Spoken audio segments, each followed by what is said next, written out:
terbebas korupsi nek ana KPK, urip makmur nek ana menteri kemakmuran. Pokoke kabeh kuwi mbok gantungno pejabat negara. Mengane tau hitam jeblok, sak jeblok-jebloke.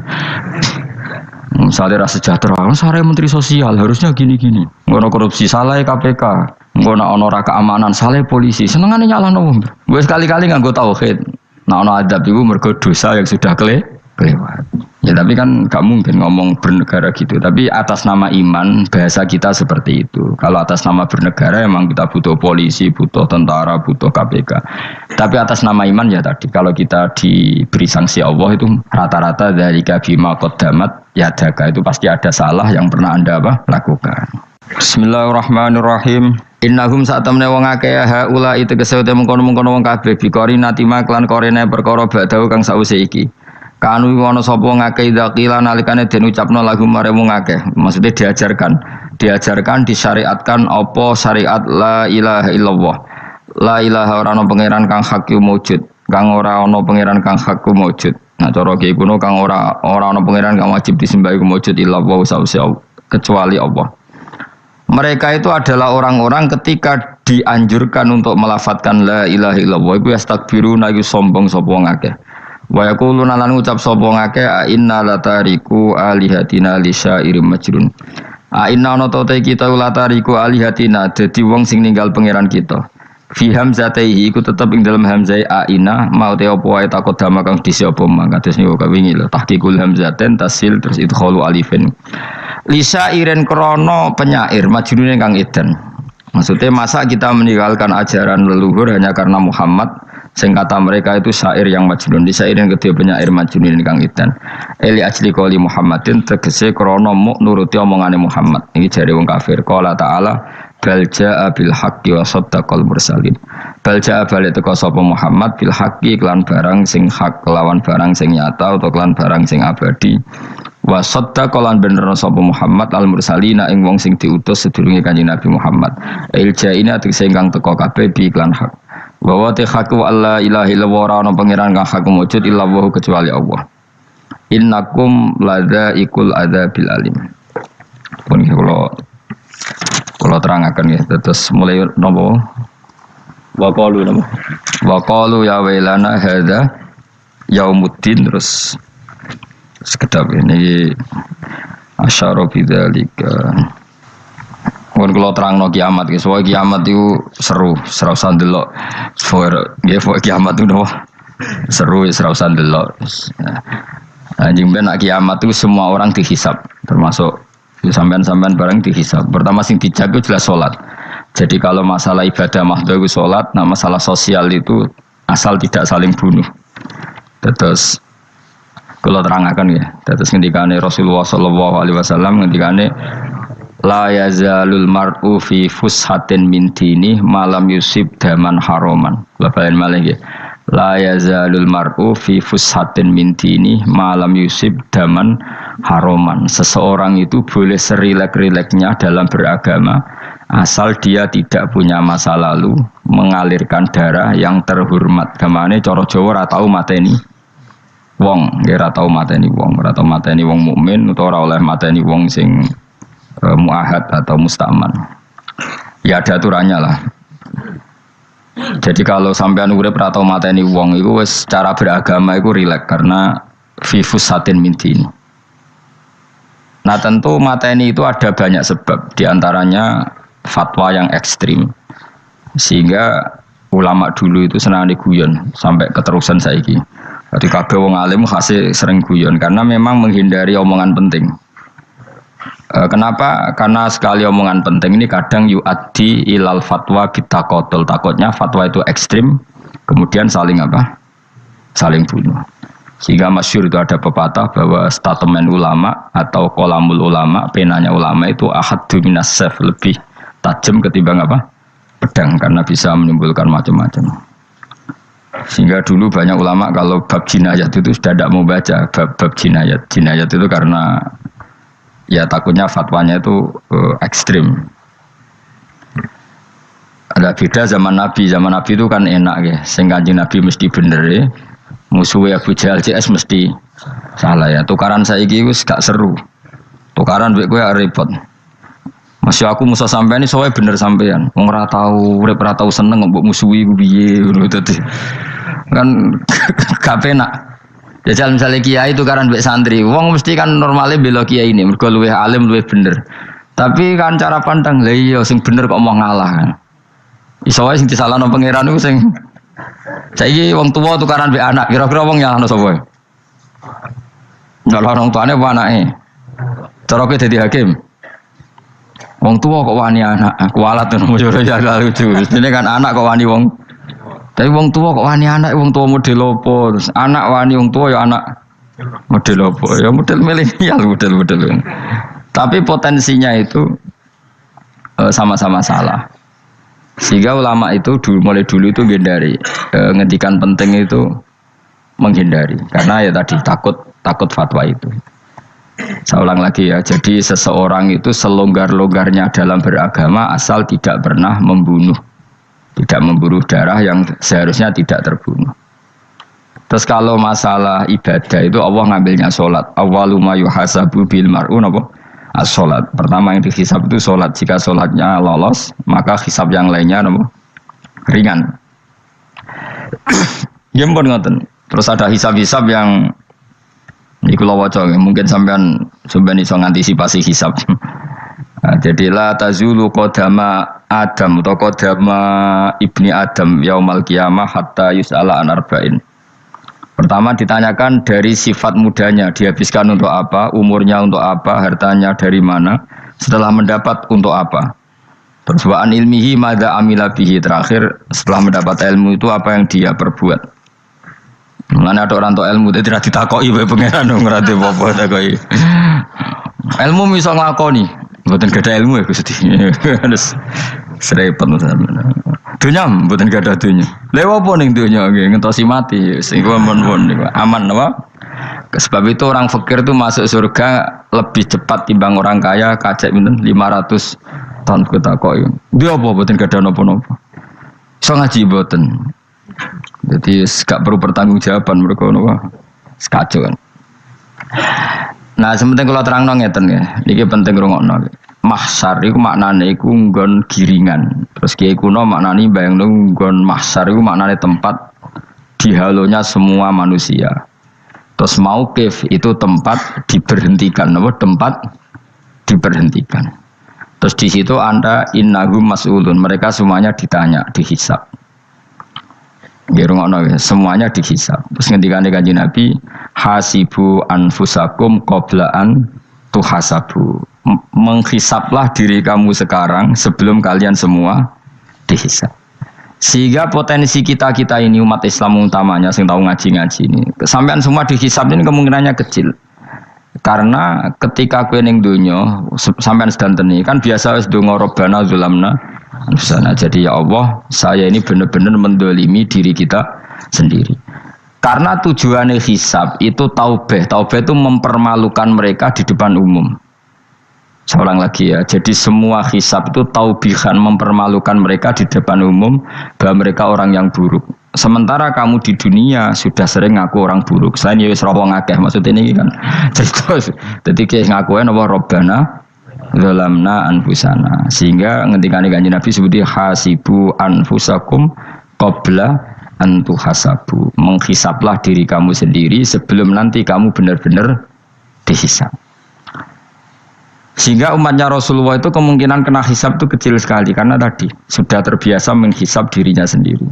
Apalagi kita, kata Rasulullah, saya dikasih hadiah yang para nabi sebelum saya enggak dikasih hadiah itu. Apa itu? 5 hal itu. Di antaranya apa? Kata Rasulullah, wa utitu khawatima suratil Baqarah. Saya dikasih terakhir-terakhirnya surat Baqarah. Di surat Baqarah itu umatnya Nabi dapat bonus dan ini luar biasa, yaitu ayat Rabbana la tu'akhidna in nasina wa akhtana. Ya Allah, jangan hisab kami, jangan beri sanksi kami, jangan azab kami kalau suatu saat kita lupa atau salah. SP nak kue urung salah, padahal mesti salah. Rai-rai ini gak mesti salah. Wes gaya perjanjian mbek pangeran Gusti. Dalam perjanjian dong, ya apa? Setiap saat salah langsung sepuro. Mohon buatan usaha istighfar malih, mohon niki. Terus deal, soalnya deal ini. Lah itu ngendikane Kanjeng Nabi senyum-senyum senenge ra karuan. dan setiap itu dibaca oleh umatku Allah sudah jawab qala na'am. Jadi Rabbana la tu'akhifna in nasina aw akhtana. Terus qala Allah menjawab na'am.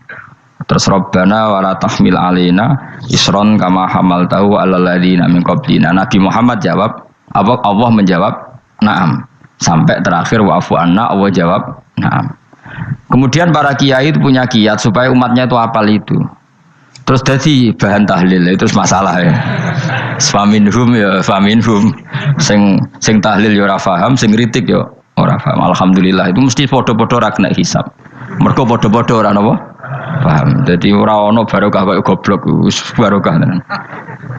Mergo sing lakoni ya ora paham, sing kritik ora paham. Jadi kalimat yang di akhir surat Baqarah itu adalah termasuk hadiahnya Rasulullah yang tidak diberikan pada Nabi sebelumnya. Ini apa ini?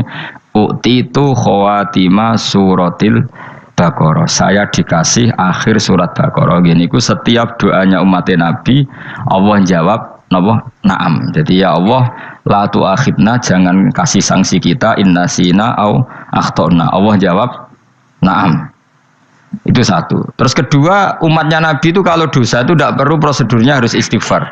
Banyak amalan yang menjadikan diampuni. Misalnya kafaratul majlis itu lafadznya enggak istighfar. Subhanakallahumma bihamdik misalnya. Dan banyak imatatul adza anit thariq. Misalnya Nabi pernah cerita ada seseorang yang nakal, kemudian gara-gara menyingkirkan duri di jalan yang ganggu orang lewat, kemudian Allah memaafkan. Ada yang dimaafkan karena ngombeni anjing, macam-macam lah. Kemudian ngombeni santri, macam-macam. Sehingga potensi kita dimaafkan itu tinggi sekali karena ada sekian amal yang itu menjadi sebab ridhanya Allah Ta'ala. Malah kalau dalam dunia wali itu ada seorang wali mau ngarang kitab, kemudian tintanya itu diminum lalat, dia membiarkan tinta itu sampai lalatnya sampai kenyang, kemudian gara-gara itu dimaafkan oleh Allah Subhanahu wa Ta'ala. Banyak sekali. Sehingga potensi kita dimaafkan tinggi. Terus turu sudah ada orang rasani wong enggak macam-macam lah. Iku ya insyaallah disepuro pangeran. Dadi ana wali, dadi wali mergo kakean apa? Turu ditakoki, "Kenapa kowe kok turu wong wali? Mboten siap roh donya, Gusti." "Kenapa? Donya wis rusak tok, patok mboten roh Gusti." Lah iku ya mari swarga napa? Ya swargane wong turu ya kira-kira tok. Tapi jadi umat Nabi itu luar biasa. Makanya saya yang heran nih, kalau ada orang alim bikin gerakan terlalu tenanan itu keliru. Biasa mawon. Turu ku ya ibadah, wae agar gak zina, gak maling, wae agar gak nglakoni dosa gedhe niku sanggep bae napa? Ibadah. Karena tadi Rabbana la tu'akhidna in nasina wa akhtana. Terus Allah jawab na'am. Sehingga kiai-kiai itu takut orang itu lupa, terus dimodifikasi sedemikian rupa jadi wiridan. Tapi alhamdulillah kok banyak yang kritik. Jadi ya biar seimbang, loh. Seimbang apa ya alam demokrasi. Jadi kalau lagi kecewa ambek sing kritik, mergo insyaallah rapati paham masalah usul ini. Karena satu-satunya cara supaya orang paham tuh pancen yo dijak latihan bareng-bareng. Gak ngono wis malah ra paham blas. Ya tapi tadi ya semua itu resiko. Zaman Nabi Sugeng ana ibadah sunat dilakoni terus, Nabi yo duka, kuwatire dianggap wajib. Tapi nek ora dilakoni blas Nabi yo duka, wong sunat ora tau dilakoni. Jadi sudah alhamdulillah sekarang ana sing ngritik, ana sing setuju biar seimbang no. Wong padha ora paham wae napa? Padha paham. Padahal makna ayat itu luar biasa. Rabbana la tu'akhidna in nasina wa akhtana. Terus kedua, Rabbana wala tahmil alaina isron kama hamaltahu 'alal ladzina min qablina. Ya Allah, jangan beri beban kami sebagaimana Engkau memberi beban kepada orang sebelum kami. Dulu itu kalau ada orang yang salah, itu harus dibunuh oleh orang yang tidak salah. Liyaqtulal bari'u minkum al-mujrima. Supaya yang tidak salah membunuh yang salah. Sehingga ketika umatnya Nabi Musa menyembah anak sapi, ijel itu, apa kata Allah? Fatubu ila bari'ikum faqtulu anfusakum. Kamu syaratnya tobat harus saling membunuh, yaitu orang yang terbebas dari dosa itu membunuh yang tidak dosa. Masyhur itu. Terus Allah mengirimkan mendung yang pekat, terus gelap. Ketika gelap itu yang al-bari yang enggak dosa mengeksekusi yang dosa. Sekarang kan enggak, paling tangkap KPK. Berarti penjara mulai suka sisa korupsi jake. Jadi penak lah pokoknya zaman akhir itu penak. Pemenang saya KPK ini mulai disoal jadi aman lah. Sebuah sing bener di aja nih ya sing bener ya pangeran. Misalnya rasa KPK lah nak takwa ya rasa korupsi. Kalau KPK dilemahkan nanti yang korupsi marah. Lah masih orang KPK lah nak di pangeran kan ya aman karena korupsi. Kowe aneh-aneh wae. Kowe wong mukmin kok bakas ngono. Kowe sementing iku nak kowe wedi pangeran kan ra usah polisi, ra usah KPK wis tetep ra usah dosa wong wedine mbek pangeran. Nah, kecuali ra usah pangeran ateis, lha iku masalah. Ya, tapi kan omongan ini gak populer, padahal bener. Nah, aneh. Jadi karep pemilu ngene, terbebas korupsi nek ana KPK, urip makmur nek ana menteri kemakmuran. Pokoke kabeh kowe mbok gantungno pejabat negara. Mengene tau hitam jeblok, sak jeblok-jebloke. Misalnya rasa sejahtera, saya menteri sosial harusnya gini-gini. Ngono korupsi salah KPK. Ngono ono ora keamanan salah polisi. Senengane nyalahno wong. Gue sekali-kali nganggo tauhid. Nah ono adab iku mergo dosa yang sudah kelewat. Ya tapi kan gak mungkin ngomong bernegara gitu. Tapi atas nama iman bahasa kita seperti itu. Kalau atas nama bernegara emang kita butuh polisi, butuh tentara, butuh KPK. Tapi atas nama iman ya tadi kalau kita diberi sanksi Allah itu rata-rata dari bima qaddamat yadaka itu pasti ada salah yang pernah Anda lakukan. Ya, tapi sudahlah ini zaman sudah seperti ini. Sanut ya, anut umumnya wong akeh. Kalau terang nomale masalah hisab ya. Hasibu anfusakum qabla antu hasabu. Kamu menghisablah diri kamu sebelum kamu dihisab. Misalnya saya sebagai ulama, tentu hisab terberat saya itu kitmanul ilmi, menyembunyikan apa? Ilmu. Karena ilmu kalau disembunyikan itu bahaya sekali. Bayangkan di alam fisik. Misalnya ada orang berkebutuhan pada kemaksiatan, terus di situ ditulis bar, karaoke misalnya. Orang bisa ke sana karena ada tulisannya, ada WA-nya, ada alamatnya. Kemudian ketika Anda bisa Fathul Qorib, tidak ada tulisannya. Harusnya Anda juga nulis ahli Fathul Qorib, ahli Fathul Mu'in, nah, atau ahli Jaljalut, tulis saja. Ahli Primbon. Enggak apa-apa, tulis saja. Penerus Ronggo Warsito, tulis saja. Zaman gendeng, nara melok gendeng, rakeduman, tulis saja. Tapi barokahnya tulisan itu kan orang bisa tahu. Makanya kenapa banyak orang sufi yang sudah menyembunyikan diri wanaknya nakal-nakal karena dia disalahkan Allah karena menyembunyikan ilmu. Saya itu orang yang senang tertutup kecuali masalah ilmu. Saya mau mengajar terbuka seperti ini. Karena tadi awal dari dikenalinya kemakrufan adalah dimaklumatkan. Awal dari dikenalinya keburukan juga karena dimaklumatkan. Betapa celakanya kalau kemungkaran dimaklumatkan sementara kebenaran tidak dimaklumatkan. Makanya Mbah Mun itu sampai berfatwa, Mbah Mun guru saya itu. Nah ono masjid ora ono menarane Mbah Mun duka. Masjid kok ora ono menarane, wajib ono. Dulu saya iskal kenapa menara jadi wajib. Tapi setelah saya tambah angan-angan, secara fikih jelas tidak wajib. Tapi coba bayangkan, misalnya ada bar lampunya tinggi, orang dari jauh tahu itu bar, sehingga kalau mau maksiat misalnya ingin ke sana. Sekarang misalnya masjid gak ada menara, ada orang ingin sholat, ono masjid tahu orang. Tapi baru kayak ada menaranya kan, tahu. Intinya semua kebaikan itu harus dimanarohkan. Makanya manaroh itu dari kata nur, dimenarakan, dari kata nur, dari kata dicahayakan, dimaklumatkan. Sehingga mulai dulu lama itu meskipun humul itu menyembunyikan diri. Tapi kalau masalah ilmu mereka membuka diri. Loh, coba kalau misalnya ngaji seperti saya ini, saya tidak terang-terangan jadi orang alim. Sebetulnya nggak baik. Kalau kamu ujub, sombong, aku orang alim itu tidak baik. Tapi kalau kita kan tidak karena ujub tadi, harus memaklumatkan. Coba berapa bapak-bapak yang tertolong nyari bidan ketika istrinya hamil, gara-gara tulisan karena yang nolong itu bidan, ya kan, dokter gigi. Atau kalau enggak dokter ya ahli gigi. Ahli gigi itu yang dipasang tanpa medis itu. Enggak, kamu menjadi tahu karena apa coba? Tulisan kan. Tapi kenapa kebaikan tidak seperti itu? Harusnya sampean ya tulis saja. Misalnya sampean enggak alim saja, maklar orang alim. Siap menyalurkan ke tempat-tempat orang alim. Coba TKI tenaga kerja itu. Mereka tahu Korea, Hongkong karena tulisan penyalur tenaga kerja. Tulis saja rumah kamu penyalur ke orang alim. Nanti antar ke berduaan. Kalau ada orang tanya, maksudnya gimana? Kalau butuh orang alim tak antarkan. Oh ya sudah, itu kalau se-Indonesia, itu luar biasa. Jadi yang ngajinya dulu Fathul Qorib sampai bab sholat itu saja ahli Fathul Qorib sampai bab sholat. Tulis saja dalam kurung pemahaman pas-pasan. Enggak apa-apa. Lo coba dokter itu kan fair. Kalau ilmunya pas-pasan tulis dokter umum. Kalau dia merasa pinter dokter spesialis. Dan itu menjadi orang tahu. Tulis saya kan ke ahli saraf. Nah, lo buatan guyon itu betul. Makanya saya ini termasuk orang yang menyembunyikan diri. Tapi kalau bab ilmu enggak.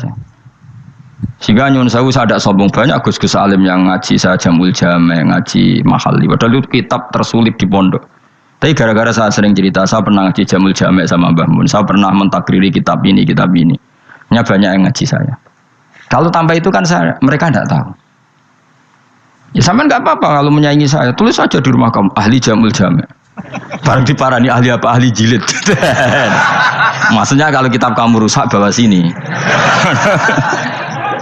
Ya enggak apa-apa.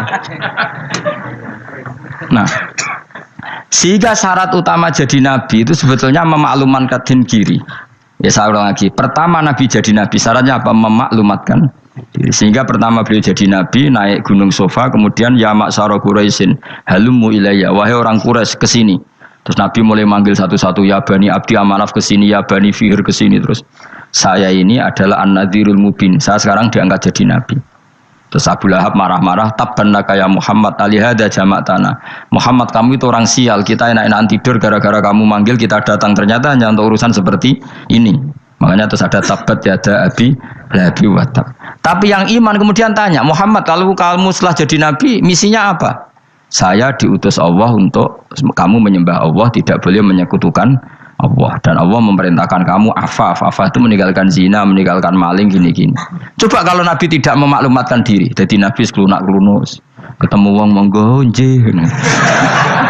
Ada temu dia nggih. Sengerti nak Nabi ku sapa sih? Sehingga orang-orang yang humul, yang menyembunyikan diri itu di bab ulama masalah besar itu. Karena ciri utama dosa adalah kitmanul ilm. Makanya Nabi sidik amanat tabligh fatona. Tabligh itu lawan katanya apa? Kitman. Makanya saya ngaji di mana-mana. Saya di Jakarta ngaji, di sini ngaji, di Pasuruan ngaji. Harus dimaklumatkan ilmu. Dan kalau ada orang tanya ya tak jawab. Saya tuh kitab yang paling aneh di pesantren, misalnya yang mulai aneh lah, kayak Jamul Jame. Saya sampai sekarang masih ngajar Jamul Jame. Kitab yang aneh. Macane lagi roh judulnya pusing. Jamul Jawame, kumpulane pira-pira kumpulan. Dadi ilmu apa ae ana ning kono. Sing gak ana ilmu dukun, mboten enten. Ilmu carane bodoni ora ana. Ning kono mau carane mlebu swarga tok. Mane potensi kula mlebu swarga itu tinggi sekali. Cara sing model piye duwe. Dadi Dadi cara sing model piye duwe. Dadi cukup banyak napa? Cara. Sampe nek cara sitok ora mesti kula nu gak ada cara kada. Dadi nek dari cara iki mentok ganti cara iki mentok. Ya terakhir paling gampang ku cara nganggo fadhole pangeran. Iku kena mbok tiru. Pokoke mbok swarga nganggo fadhole pangeran. Masalah utama kita sebetulnya itu. Makanya saya tidak pati cocok sama orang sufi itu. Kebenaran itu harus dimaklumatkan. Sementara orang sufi itu ingin menyembunyikan diri. Itu kalau untuk yang alim itu tidak bagus. Wong kita saja tahu itu dokter atau bidan karena tulisan. Ini bidan, ini dokter. Dan mereka jujur, dokter umum, dokter spesialis. Loh, coba misalnya di kota, kamu tulis saja penyalur kebaikan. Orang yang ingin mondok, pondok pilihannya ada, Sarang ada, Pelosok Lirboyo. Kalau saya ke sana gimana? Saya kenal Gusnya. Tak anter. Wan keren, juga ada penyalur. Kalau orang bisa tersalurkan ke Korea, ke Korut, ke Jepang karena tulisan, kenapa tidak banyak orang tersalur kebaikan karena tulisan? Enggak orang mau kelunak orang jelas. Meskipun nanti ditawari orang, mesti dulu sih ahli takrib, cuma guyu, ahli Fathul Qorib. Sampai bab sholat. Tulis saja jujur, maaf tapi hanya sampai bab sholat. Tulis saja, ada maafnya barang, maaf tapi sampai bab sholat. Enggak apa-apa. Paling untuk wong sowan. Larian mau doa jenengan 2 tahun. Tapi ini bodohnya mau 3 bulan. Mulai ngaji ini untuk bab sholat. Enggak apa-apa. Loh itu dulu memang begitu. Rasulullah zaman Sugeng itu kalau ngajari santrinya itu balighu anni walau ayah, maklumatkan ke kampung kamu meskipun satu ayat. Banyak sahabat kalau ditanya ya tidak bisa karena ngajinya tidak hatam. Tapi ya terus gak apa-apa, kok tak soal Abu Bakar, tak soal Umar, ditanyakan yang lebih pintar. Saking tidak pahamnya sahabat itu lucu ketika ada ayat waqulu wasrabu hatta yatabayyana lakumul khaytul abyadu minal khaytil aswad. Itu kalau mau tidur ya benar-benar bawa benang putih sama benang hitam, ditulis dipasang di pintunya. Jadi kalau makan diinceng lagi, kok masih belum kelihatan, wah masih boleh makan. Terus begitu. Kalau sudah mulai syuruk, mulai padang, wah berarti sudah imsak. Jadi karena makanlah dan minumlah sampai benang hitam terbedakan dari benang putih. Artinya kalau malam kan dulu kan nggak ada listrik, nggak ada lampu, berarti kalau benar-benar masih malam nggak terlihat, berarti masih boleh makan. Nanti terus dilihat gitu. Terus ya sudah wakafnya di situ. Hatta yatabayyana lakumul khaytul abyadu minal khaytil aswad, wakaf dulu. Terus akhirnya Kanjeng Nabi itu piye kok umatku jadi masangi benang ini. Akhirnya Jibril teko. Ini makanya unik dalam ulumul Quran. Satu-satunya ayat yang diturunkan hanya satu kata itu ya ayat itu tok. Terus Jibril datang, Muhammad ayatnya ku kurang sitok. Minal fajr. Terus ditambahi minal fajr. Jadi minal fajr itu unik. Ada Jibril jauh-jauh dari langit. Iku mau nurun apa? Minal fajr. Makanya kalau kamu nanti dites, kalau ingin jadi dokter tafsir dites, ada satu kalimat yang diturunkan jauh-jauh Jibril ke bumi. Apa kalimat itu? Jawabannya minal fajr. Wis alim yakin alim. Memang ikut tak? Masa ikut saudara? Mereka gara-gara sahabat itu terus masangi apa? Benang ngincang.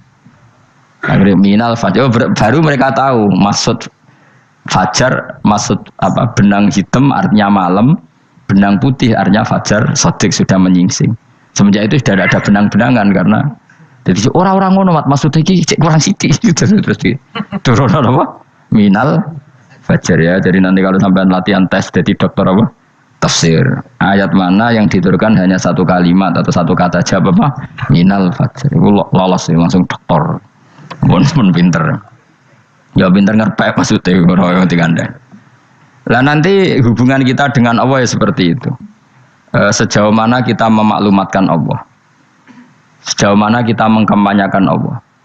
Saya berkali-kali bilang, saya kemarin kan di Korea itu sebetulnya saya yakin hanya doa saya sering berdoa, ya Allah Engkau dipuji di langit dan di bumi. Lalu kalau di bumi ateis itu caranya kayak apa? Dulu saya itu terobati karena Uni Soviet setelah persemakmuran banyak menjadi negara apa? Islam. Berarti itu bukti bahwa Allah pun dipuji di bumi Uni Soviet. Lalu yang kayak Korea kayak apa? Ternyata betul Koreanya tetap ateis, tapi gara-gara diserbu wong Indonesia. 49.000 wong Indonesia ning Korea Selatan. Iku mbok gawe sing salat separuh, iku cek pira? 24, kira-kira ya selawe digawe 20.000. Ku 20.000 salat kabeh, tahlilan kabeh surwame. Lah kok sing ngritik tahlil muni sunah Rasul tok wis rame. Pokoke rame lah walhasil. Itu tahlilan wah itu enggak ada hadisnya. Gak apa-apa sing penting muni hadis sing sitok tahlil muni hadis ya ibadah, tahlil ya ibadah. Mbok lah soal kok bener ndi totalan guri sing penting rame. Maksudnya sementing rame ngomong visi Islam. Itu Islam tahlil sitok Islam sunnah Rasul gak masalah. Wong ape yakin bener saiki ya ora ono klarifikasi. Tapi sementing kan kabeh ngomong tentang Islam. Artinya gini, Allah punya cara untuk supaya bumi Korea itu ada yang bertasbih bersujud. Mil'us samawati wa mil'ul. Allah tidak kurang cara. Golek wong kedonyan ditawarik ke sana demi uang. Bareng wis ning kono dielingno pangeran. Segawe masjid, kontrak masjid macam-macam lah, masjid kontrakan ning Korea. Nang kene ra ono masjid. Pusing. Saya pernah ngisi di satu masjid itu gambare pintu gerbangnya bukan salib kan. Ternyata tingkat 1 itu gereja, tingkat 2 bar, tingkat 3 masjid. Kadang ya kebalikan, masjid, bar, gereja. Satu gedung. Jadi malaikat saya tidak tahu lewatnya gimana itu. Nggak tahu itu cara lewat gimana. Karena malaikat bagian rahmat itu nggak bisa dia lewat salib. Tapi dia harus menulis ganjaran yang sholat. Nggak tahu saya lewatnya dari mana karena itu. Ya tentu dia punya cara lah, tapi yang jelas ya agak bingung ini gimana. Itu pernah yang tingkat 2 itu bar pas aktif. Ada santri yang ya pekerja imannya pas-pasan. Kalau nate wis badhe Jumatan, mlebu bar pas aktif wae wong ayu. Meh wera Jumatan, mergo mau tingkat 2 bar, tingkat 3 masjid. Itu ana khutbah yang barnya tetap main, ada bar yang masjidnya tetap khutbah. Itu masuk bar. Jumatan apa ning kene wae.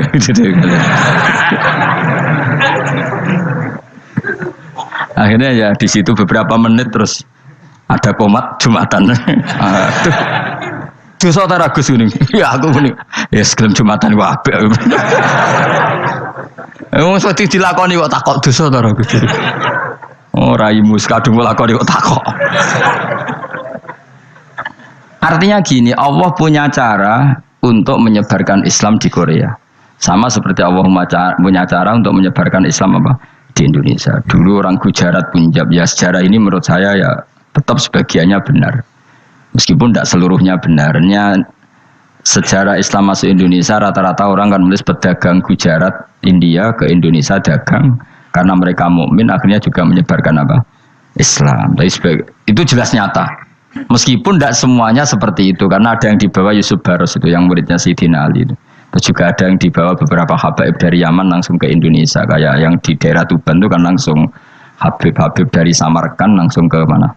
Tuban. Makanya saya bilang sejarah itu semuanya benar karena memang variasi masuknya Islam di Indonesia itu banyak. Jadi itu enggak masalah. Yes, sampean niru sing kedonyan mawon sing luwih gampang napa? Lho nggih to, kayak Jakarta itu kan kota kayak gitu, baru kayak wong kedonyan orang ke Jakarta semua. Gara-gara tahu mondok pedutan tadi ahli Fathul Qorib tadi yang sampai bab salat, terus bikin masjid. Iku coba takoki faraid terang ora iso kan. Pemene takoki muamalah terang ora iso, tapi nak trimo carane salat sing batal apa ngentut roh dene. Aduh. Ilmune kok roh nak nganti bab iku jek roh. Sing batal salat apa jek roh dene. Ngentut nyekel wong wedok jek roh. Tapi mbok aja takoki sing detail apa? Cara mengenali kiblat dengan hisab ya marosdil kiblat itu serang arah iso atau nganggo komputer itu nganggo jam nganggo kompas padahal ana ilmune ya marosdil apa kiblat di bulan tertentu hari tertentu itu nanti matahari tepat di atas Ka'bah serang arah iso nak ngono niku serang arah iso. Ya saya ulang lagi ya, jadi kesalahan kita adalah kebenaran itu kita sembunyikan. Padahal awal dikenalnya Islam itu lewat i'lam, fasda bima tu'maru. Kebenaran harus dimaklumat. Tapi problemnya Islam Indonesia tuh kadang humul tuh bangga. Enggak dikenal orang itu bangga gini. Oke lah, kalau yang enggak, saya sendiri ya suka humul. Sampai sekarang saya suka humul. Saya sampai sekarang enggak suka tamu. Bukan karena benci tamu, ribet. Maksud saya kalau sowan kiai ya ngaji saja, ora usah sowan. Oh ribet. Ya lucu kan, seneng Gus Bak jare wong alim. Terus senenge mau sowan tok ngaji ra gelem piye karepe. Wong kok aneh. Iku berarti kok do karo seneng dokter, konsultasi obat ra gelem tapi ngajak jagongan. Dok, jenengan tiyang pundi? Jenengan manggen dalem mriki mulai tahun pinten? Lah ya kowe takok dokter kemalan. Mesti nek kowe takok laram apa, obate apa kok malah kenalan. Pindah Jogja tahun pinten, Dok ya? Dan jenengan kawin mriki tahun pinten? Lha wong jare Gus Bae wong alim kok sowan ngono. Jenengan kelahiran tahun pinten, Gus? Zaman dinosaurus. Wong alim kok takoki lahire iku piye karepe? Susah gak takok pisan matiku kapan Om. Coba betapa naifnya kita kalau kita suka dokter, terus kemudian kamu takok, Dok, kelahiran tahun pinten jenengan? Aneh gak? Nak kowe seneng dokter mergo mau konsultasi berobat ya ngomong saja apa yang kamu butuhkan. Nak kowe seneng wong alim yo ngaji titik. Nah kowe misalnya seneng artis, delok konser artisnya takok kelahiran tahun piro.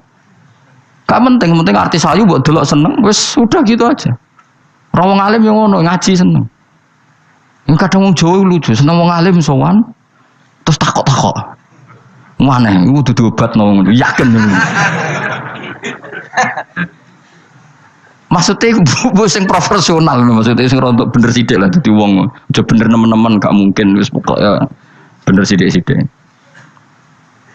Makanya kemarin ngaji apa Nasoihul Ibad kan gitu, mujalah satu ulama artinya apa? Fi majlisil ilm ketika ngaji. Ora kok mujalah satu ulama utawa sowan matekno wong ngene nyatet Jawa. Kulo termasuk kiai yang kampanye ini. Soalnya termasuk kiai terkenal tapi sing tamu kulo rapati kathah. Iku jaga masyaallah tenan wis. Muga-muga rodok tobat sithik-sithik maksudnya. Maksudnya ya sudah lah. Ya tadi hubungan wong alim ya sudah ngaji. Kalau hubungan sama dokter ya tanya konsultasi apa? Medis. Kan lebih enak. Nah, hubungan mbek dukun wis takok wis. Mbah niki menyangking pundi?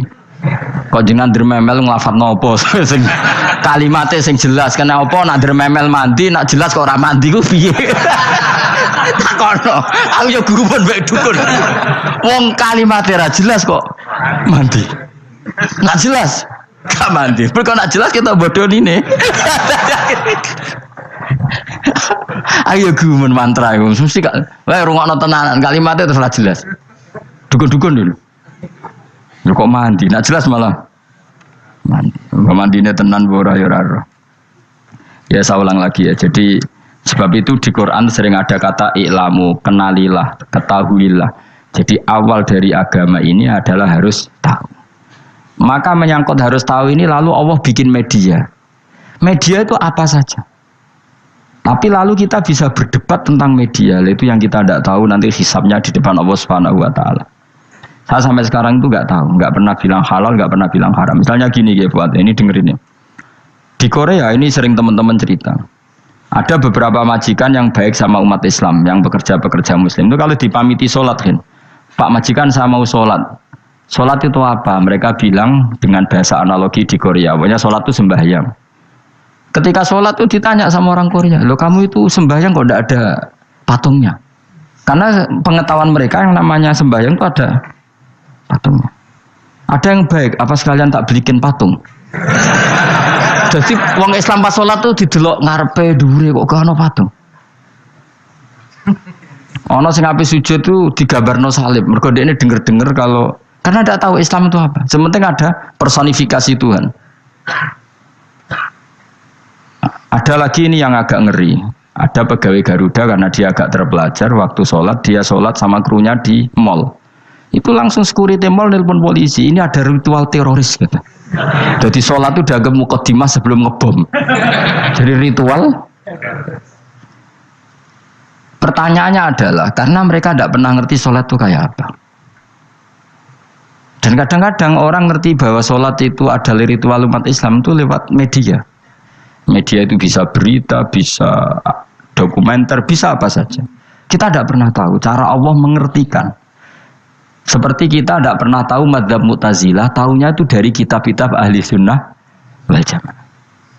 Coba kita semua misalnya tahu madzhab yang aneh, Mu'tazilah, Jabariyah, Qadariyah, itu dari kitab mereka apa dari kitab ahli sunnah? Dari kitab ahli sunnah. Maka bisa saja informasi keburukan itu dari orang baik dan informasi kebaikan dari orang buruk. Kita tidak pernah tahu. Karena ini yang bisa ngelola hanya Allah Subhanahu wa taala. Tidak bisa, kita tidak bisa, hanya Allah yang bisa. Maka perdebatan Ahmad bin Hambal dengan Haris al-Muhasibi itu seperti itu. Misalnya gini, tak kiri contoh. Haris al-Muhasibi itu orang alim allamah. Dia ahli sunnah mandat, pokoknya ahli sunnah sekali. Dia mau ngarang kitab tentang dia menentang Mu'tazilah, menentang Qadariyah, menentang Syiah. Terus setelah mau ngarang kitab, ditanya sama Imam Ahmad, ya Haris, kalau kamu ngeriting Mu'tazilah, awalnya gimana caranya kalau ngarang kitab? Ya saya cerita pendapat mereka dulu, lalu saya saya tentang. Imam Ahmad guyu-guyu. Bukankah setelah kamu cerita mazhab mereka plus argumentasi mereka, jangan-jangan pembacanya sudah tertarik. Pas kamu nentang, kamu sudah dianggap gawe-gawe. Karena kadung tertarik. Saya tak contoh wae, misalnya gini, kowe sekarang rasa bareng dadi wong soleh biasa wae. Aku ana gambar wong wedok montok tak tulis, hindari ini. Kira-kira dia maca hindari apa gambare? Enggak jawab ya, kira-kira lho. Sing mbok nikmati kata hindari apa?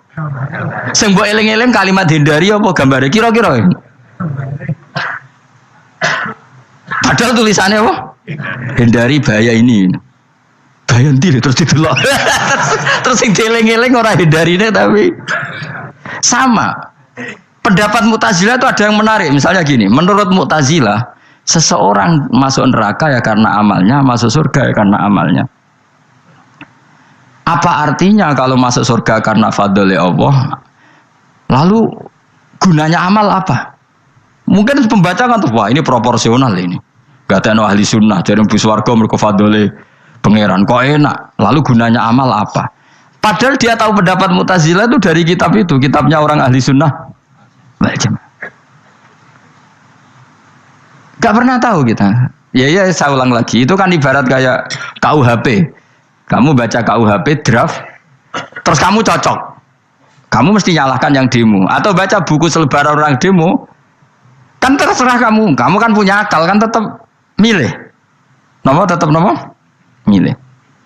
Problemnya kata Imam Ahmad itu, ketika kamu menceritakan pendapat Mu'tazilah, bisa-bisa orang itu kadung tertarik. Ketika mulai kamu tentang, orang itu gak tertarik sama penentangan kamu. Berarti kamu ikut menyebarkan Mu'tazilah. Sama seperti tadi, gambar perempuan yang agak jorok tadi sebetulnya tak tulisi kata hindari.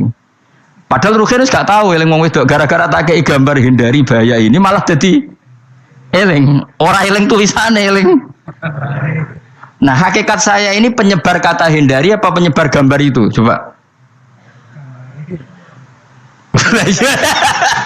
Lalu status saya ini pengedar gambar itu apa pengedar kata hindari?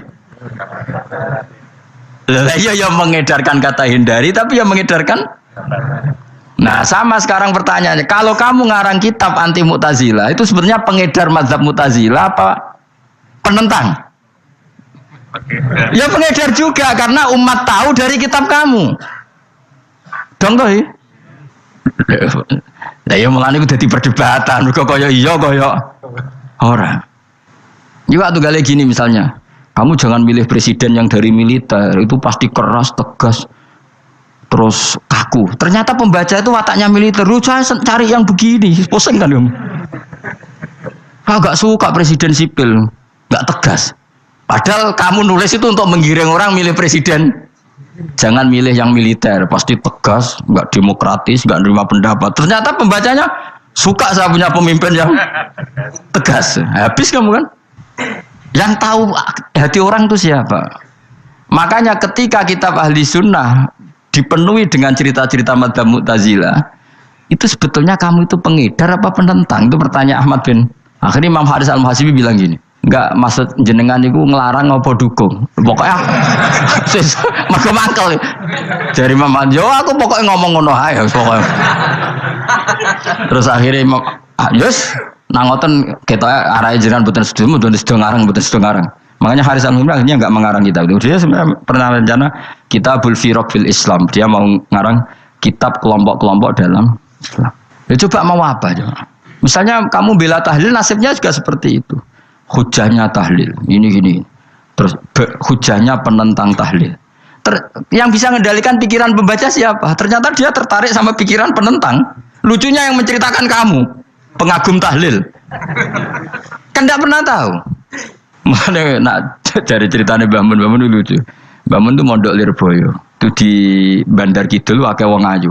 Itu dulu babanya Mbah Mun itu ada yang suka orang sana sampai nikah orang sana juga pulang ke sarang. Itu diantara mbah-mbahnya Mbah Mun. Suka perempuan sana terus nikah sana nggak pernah pulang ke sarang. Nah, Mbah Mun itu lahir dari adiknya, pokoknya dari keluarga, dari saudara yang nggak pernah pulang dari Bandar. Diwasiati mun nak mondok ujo geman dolan ning Bandar Kidul. Kah akeh wong ayu. Akhirnya malah penasaran. Justru kalimat itu yang menjadikan maksudnya aku ajune nganti sepiro kok nganti mbahku katut kan malah akhirnya penasaran. Lare kata Mbah Mun tak angen-angen bener Imam Ahmad bin Hambal. Maksudnya itu kalimat itu pancen ribet. Kalimat itu ribet pancen. Coba milih mana coba? Jong ojo geman moro pasar opo lah nang daerah kono. Ono opo? Bahaya kan. Gara-gara kamu melafatkan itu malah orang penasaran. Di sana ada bareng delok ning kono ya nak terus mulai nak ora. Nah, makanya pertanyaannya, pengarang buku juga kena hisab karena sebetulnya apa yang dia tentang orang lain menjadi tahu karena ceritanya dia. Coba kamu ngarang kitab saja yang anti Syiah atau anti Mu'tazilah atau anti Murji'ah atau anti otoritarian, mesti pembaca itu nggak bisa kamu kendalikan. Nah, itu juga rawan hisab, makanya berat. Pokoknya walatus aluna yauma idzin anin naim. Semua itu nanti dimintai tanggung jawab oleh Allah Subhanahu wa taala. Karena kita tidak pernah tahu. Akhirnya Haris Al-Muhasibi gak ngarang kitab. Imam Ahmad itu tidak punya karangan kecuali riwayat Musnadu Ahmad bin Hanbal. Kalau ada 14 juz. Dia tidak punya karangan. Ketika ditanya, saya takut membuat hal baru dalam Islam. Karena karangan itu kan mesti melogikakan hukum. Sementara Allah tuh kadang nggak butuh dijustifikasi seperti itu. Jadi cara kitab usul fikih ini, sama tak bedai. Mungkin nggak Allah menyuruh kamu ngangkat gunung Merapi tanpa alat? Nggak, jawab saja. Latihan pinter. Mungkin nggak Allah menyuruh kamu disuruh ngangkat gunung Merapi? Mungkin nggak? Mungkin apa enggak? Itu ulama usul fikih berdebat. Ada mengatakan tidak mungkin. Karena Allah tidak akan memerintahkan sesuatu yang tidak dimampui mukhatab, yang tidak dimampui manusia.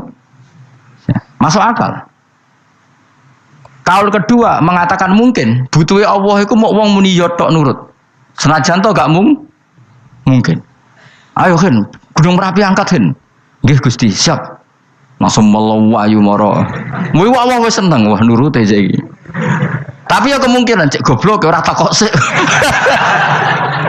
Kita kan tidak pernah tahu, makanya ulama ini debat.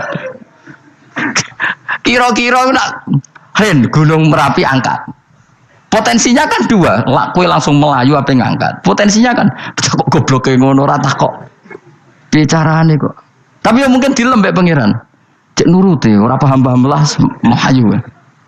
Ki milih ndi? Status sing ngene iki nurut apa goblok? Jawab, nurut apa goblok? Ya nurut goblok. Ya coba ngono lah. Kita tidak pernah tahu. Mulane tetap pada akhirnya kita itu wain adri. Kita tidak pernah tahu. Tapi kita tahu bahwa semua ada hikmahnya. Makanya kadang orang alim itu bilang saya alim, kadang bilang saya tidak tahu. Maksudnya kita tahu Allah memerintahkan pasti ada hikmahnya, tapi kita tidak tahu maksudnya apa. Ya sudah seperti ini, akhirnya dunia ya sudah seperti ini. Ya kadang ngerti, kadang nggak ngerti, ya sudah biasa ya. Kalau kita tak tahu sesuk isih urip to ora. Mungkin jawab ya. Munir roh iku nyatane yo koyo roh. Munir roh yo ora roh nak mati. Mulane ya sudah. Kadang takoki sesuk iku jeng yo ziarah nggih, Mbah. Tapi kadang bawa alam, Mbah, insyaallah. Ya karena memang ya enggak pernah tahu. Karena apa ya? Serah kena diterangno, Bang. Mulane kula niku gak ada kitab-kitab perdebatan ulama, anak gejul-gejulkan ngoten niku. Saya ulang lagi ya. Kalau kamu mengarang kitab menentang pendapat Mu'tazilah, itu artinya kamu menceritakan pendapat Mu'tazilah, lalu menyebarkan kesalahan mereka. Pertanyaannya, pembaca pertama kali tahu pendapat Mu'tazilah gara-gara cerita kamu. Itu sama. Pembaca tahu gambar perempuan gara-gara edaran kamu. Meskipun kamu menulis hindari, tapi kan menjadi tahu. Kamu berarti penyebar kata hindari apa penyebar gambar? Apa penyebar kata hindari? Itu ibarat kayak gini, ada anak kecil baru umur SMP kamu nak hindari narkoba. Bentuknya kayak ini loh nak. Padahal anak kamu itu bakat soleh yang nggak terlintas narkoba. Gara-gara buat cerita ini menjadi tahu. Sekarang omongan iku dihisap tahu orang menjadi tahu gara-gara kamu. Tapi kamu nggak ngandani, takut anak kamu kejebak narkoba. Milih mana? Bingung tuh ke? Wingi-wingi ra bingung ora tau mikir. Maksudnya aku ya gumun, wong ora tau mikir ya udah urip. Jadi ya sudah. Enggak angel pancen urip ya angel. Emane ngaji, bener ngaji. Ngaji minal fajr. Minal fajr. Itu satu-satunya ayat sing turun mau sak kalimat. Jadi ora sak ayat mau sak kalimat, sak kata kalau dalam bahasa Indonesia. Mun kula terusno. Oh, masalah yamin iki kula terangno. Yamin itu maknane arah kanan. Arah kanan maknane arah yang dikira benar. Jadi orang Arab bilang kalau sesuatu benar itu disebut kanan. Mulane ashabul yamin. Tapi kalau orang salah disebut ashabus simal. Jadi sebetulnya itu bahasa-bahasa, ya memang bahasa Arab seperti itu. Partai kanan berarti benar. Kalau partai kiri salah. Gitu. Tapi sekarang katanya ada wasatiyah, tengah-tengah. Ya saya malah bingung tengah ning ndi. Tapi nah istilah Al-Quran itu jelas ada yamin, ada simal. Tapi kalau wasat itu bahasa sosial, tapi ya sah. Bahasa itu juga sah. Wong nopo sebut ini ummatan wasatol litakunu syuhada'a napa wa kadzalika ja'alnakum ummatan wasatol. Mun kula terusno jadi arah kanan itu maknanya apa? Arah yang benar. Makanya disebut ashabul yamin. Kalau salah disebut ashabus simal. Innakum ladzaikul adzabil alim. Innakum satamne sira kabeh. Fihi tetep dawu, fihi ku tetep ing dalem dawu innakum. Iltifatun ono iltifat. Iltifat iku merubah redaksi. Mau kan tentang hum itu dhamir ghaib, tapi sekarang jadi dhamir mukhatab. Ladzaikul adzabil alim. Yektine wong kang bakal nyeksani, bakal ngrasakno siksa sing pedih. Wa mutzauna lan ora den wales sira kabeh ilama kecuali perkara illa jazaa kecuali wales perkara kuntum ono sira kabeh tak malu nang nglakoni sira kabeh illa ibadah wahil mukhlasin kecuali kaulane Allah sing ikhlas. Jadi semua orang itu akan kena siksa kecuali kaulane Allah sing napa ikhlas. Sing ikhlas pokoke enak-enak ibadah ikhlas mun nang ngandel kula ibadah paling nyaman ikhlas. Mulang ya mulang ae mergo perintah Allah. Cek murid temrohae guru cek ora ben sak karep-karepe pokoke mulang ya mulang ae. Sekolah nih, pokoknya mulang-mulang aja. Cek roh aku ora urusan, pokoknya mulang guys. Mulai ridane Allah, sebenarnya akhirat rakakan hisab ribet mikir manusia ribet. Pemane mikir hak-hakmu ribet. Turuti ora tau warak, seripot kabeh. Ben nus dunya ben nus. Nah dhewe mesti dianggap ae urip sedina-sedina. Sing ngongkon bayangno urip suwi kuwi sapa? Wa amali akhiratika ka annaka tamutu. Hoten. Lan kula nak di 200.000 tak anggap wage. Urip nganti sesuk dhuwit 200.000 cak aki. Lah kowe bayangno dhuwit akeh, bayangno urip nganti 7 tahun. Sing ngongkon bayangno ngono iku ya sapa? Jelas Nabi dawuh wa amal li akhiratika ka annaka tamutu hoten. Kamu ngamal untuk akhirat seakan-akan mati be. Jadi misalnya aku digedingi wong sak menaki, digedingi mok sewengi enteng sesuk wis mati wae. Jebule cek urip. Ya anggap ae cek sesuk. Kan mok sedina-sedina ngitunge apa? Mulane anggere ana panitia ngundang aku pengajian ku pusing. Aja mbok undang saiki aku mari bingung. Pokoke nek sesuk acara bengi aku kandhani. Mboten Gus ben ana kepastian. Kepastian mbahmu ora melok duwe donya men kepastian namanya. Wong ora tau ngaji tauhid to namanya. Pas, ya coba 2 bulan lagi disuruh bilang iya, ben ana kepas. Sing iso ngatur donya sapa? Akhirnya tapi ini ben ana kepastian mbahmu manusa sing iso nontonno sapa. Pokoke nek acarane Senin, aku kandhani malam Senin, aku ana ya iso wae lunga. Gampang kan? Tapi kan jantungan. Akhirnya golek kiai serep. Alhamdulillah ra sido. Terus kula ngaji teng mriki wis pokoke umume iku akhir bulan wis ngono tok santai wis. Ya biasa wae. Ya pokoke urip ku anggap ae sedina wa amal li akhiratika ka annaka tamutu. Dan jadi misalnya damuk bojo ya endang sedina. Sesuk wis mati wae. Mulai sesuk jauh urip diwamuk meneh. Paling sedina. Wis sedina mati, yes. Enggak suwe-suwe ra aman apa? Aman. Aman. Wani urip ngono. Jare daftar wali, tau warai ngono ora. Ikhlas ki ngoten carane ki salat ben nyaman. Ngendikane Rasulullah, "Sholli ka annaka sholatu muwaddi'in." Kowe nek pengen salat ikhlas, anggap bae iku salat sing terakhir dan kenangan terbaik kamu di dunia adalah tahu salat, tahu sujud. Juga salat tuh happy. Ya Allah ini sujud saat terakhir, ini rukuk saat terakhir. Seneng dadi salat. Salat kok ora. Sewanteng kok salat meneh. Sewanteng akhirnya awur-awuran. Lan kira dadi wali-wali aku. Krasa Kang, nek dadi wali ku ono ambune. Kita ora ono ambune semboyo. Maksudnya aku ora usah wali-wali papan atas, sing ringan-ringan ae, sementing ku bener. Jadi syaratnya wali wa amal li akhiratika ka annaka tamutu dan beramallah untuk akhirat kamu seakan-akan kamu mati. Bisa. Jadi misalnya diutang ya, tapi sahur jangan utang sahur ngawur sembrono. Contohnya aja utang, aja nak utang bahaya. Enak kan? Jadi ke di masalah berat ya enteng. Wong urip mau napa? Sedina. Apa meneh nek kowe luwih wali meneh, ora nganti sesuk malah. Setiap saat aku iso mati. Berarti nek di masalah kan lep sedilu. Cuma masalah kowe permanen, bar mati tambah neraka. Lha kok aja sampe. Malah selawase. Lawas. Mulane masalah ning donya tok, ora usah sampe tok akhirat. Ojo. Gue kan repot ngajazai gue. Seakan-akan mati besok. Pertanyaannya apa setelah mati gak ada masalah? Ternyata tambah banyak masalah. Sebenarnya semuanya ikhlas semua. Wa illa ibadah wahil mukhlasin. Jadi kalian semua pasti merasakan siksa dan akan dibalas kecuali mereka sing ikhlas. Mesti ikhlas itu aman. Illa ibadah wahil mukhlasin, kecuali kawulane Allah sing napa Allahumma ja'alna minal mukhlisin. Ya mungkin kula jenengan sedanten termasuk tiyang sing napa ikhlas. Pokoke dilatih, ora dilatih dipaksa, pokoke luwateh paksa. Nggih Gus pokoke paksa supaya sampean ikhlas. Ya wae misale kowe ngandalo pejabat ya mati. Nak mati ora kuat, sing kuat namung Allah Subhanahu wa ta'ala. Jadi sehingga terlatih. Nah, bagaimana mungkin saya bisa hidup tanpa komunitas nasional, ya kamu yakini aja komunitas itu bisa saja mati atau benci kamu atau perubahan sistem. Ya kayak dhisik misalnya wong duwe wartel iku koyo sugih toko wartel. Bareng ono HP gitu tuntas. Dulu misalnya wong duwe telepon rumah itu koyo sugih ono HP ya tuntas. Jadi perubahan-perubahan ini menjadikan kita tidak percaya terhadap dunia ini. Mesti ora iktimat, ora tetanggenan be dunia ini. Yang enggak pernah berubah hanya Allah Subhanahu wa ta'ala. Misalnya ngono, kowe sayang anak, iso wae anakmu sampeyan gedeng kowe aja katut bojo. Kowe sayang tangga iso wae gedeng kowe. Utawa ana perubahan sistem sing dadekno kowe ra urip ning kono, misale kowe ndonga muga-muga disenengi wong bidukan, jebule kowe ditakdir urip di daerah lah.